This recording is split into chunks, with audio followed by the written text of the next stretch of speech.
पिला माने Jupiter classes को पुणी थे स्वागत। मे 13, 2025 रे सीबीएसई रिजल्ट बाहरला। पर्सनाली आमे जेतिकी पिलांग सहित पर्सनल रेस्पॉन्स पाइचु प्री बोर्ड ठारू सेमाने यथेष्ट भल मार्क पाइचंती।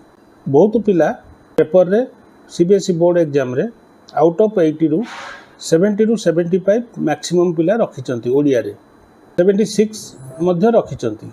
तम मानकर केमिति हेची जणाइबो आमर जो channel Jupiter classes channel comment box रे जाइकी निहाती केते मार्क आउट ऑफ 80 रु केते मार्क रहिची जणाइबो।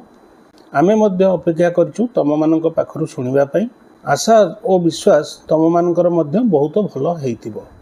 आउ नेक्स्ट होची आपण माने जो 11th 12th रे जहाँ भी stream Nauchandi science humanities commerce जो सब्जेक्ट भी चूज करछो पिला माने भल भाव में चिंता करके चूज कर आउ से स्ट्रीम रे बहुत भल करने को चेष्टा कर। भगवान तम मानकु सबु बेले ठीक मार्ग देखाइबे। आम मानक आशीर्वाद सबु बेले रहितिबो। जय जगन्नाथ।